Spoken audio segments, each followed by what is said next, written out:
The Ukrainian authorities say towns northwest of the capital, Kyiv, are under relentless bombardment with intense fighting between government and Russian forces. The heaviest fighting is said to be focused on suburbs just 25 kilometers northwest of Kyiv. Meanwhile, a new temporary ceasefire to evacuate thousands of civilians in the besieged southern city of Mariupol appears to have collapsed after just hours. This is the second day in a row that it's failed. Our correspondent Charlotte Gallagher in Ukraine has the latest for us.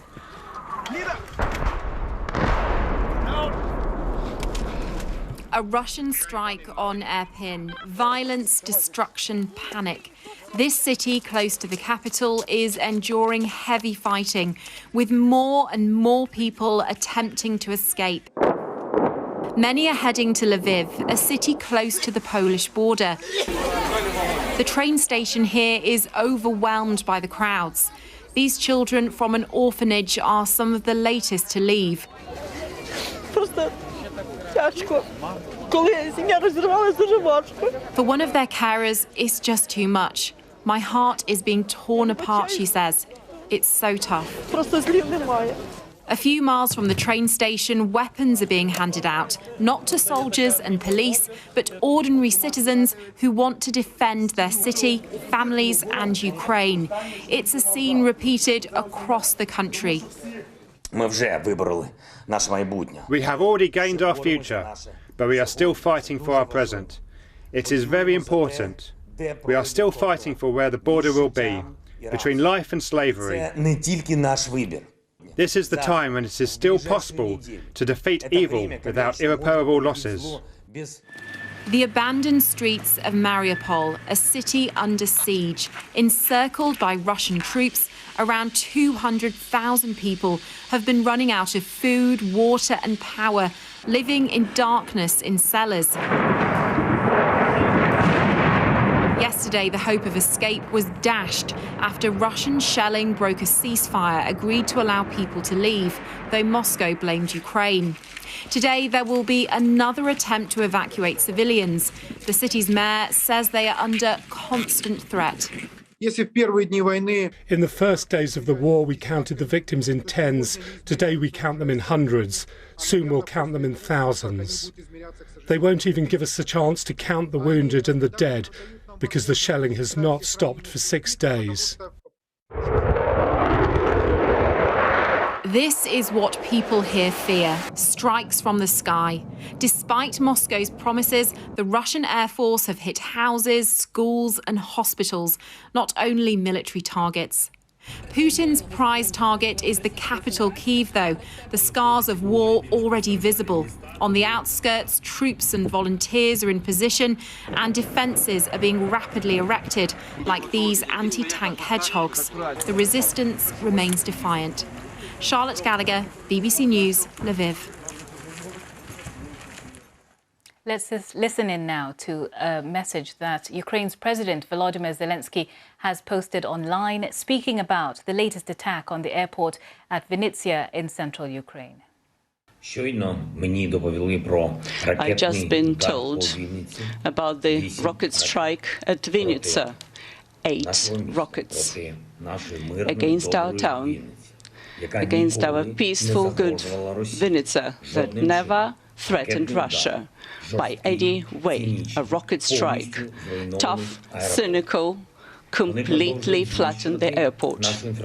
They carry on destroying our infrastructure, our lives, built by us, by our fathers, by our grandfathers and grandmothers, by generations of Ukrainians.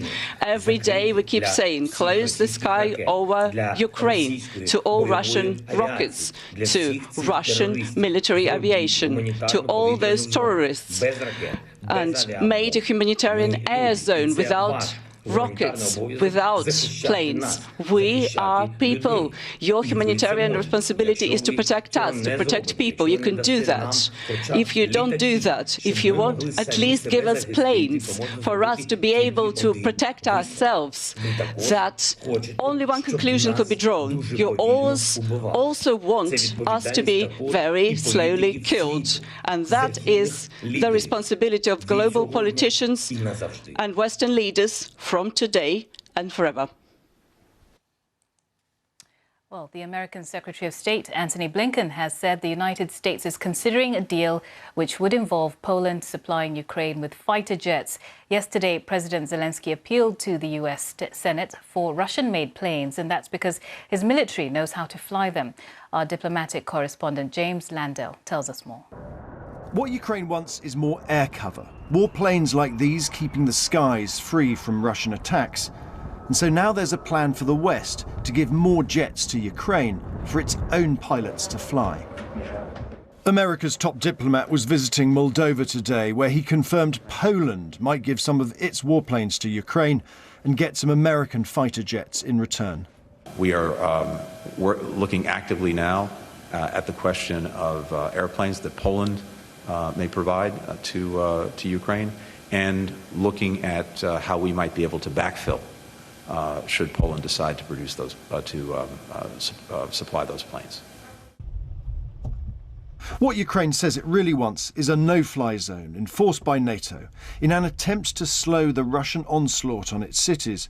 But NATO said no, fearing it would trigger a wider European war. Most of the destruction is coming from artillery. It's not coming from Russian aircraft. And then if we were to police a no-fly zone, it means that we'd probably have to take out Russian defence systems, and we would have NATO aircraft in the air alongside Russian aircraft, and then the potential of shooting them down, and then that leads to an escalation. And amid the fighting, the diplomacy continues. This morning, Israel's Prime Minister briefed his cabinet on his talks yesterday with Vladimir Putin. Even if the chance is not great, and as soon as there's even a small opening, I see this as our moral obligation to make every effort. And all the while, the flow of refugees out of Ukraine continues to grow. Today, the United Nations High Commissioner for Refugees, Filippo Grandi, said they number more than 1.5 million people, what he described as the fastest growing refugee crisis in Europe since World War II.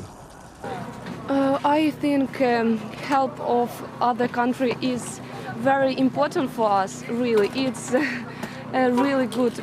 As Western economic sanctions begin to have an impact in Moscow, Visa and MasterCard announced that they would cease their operations in Russia.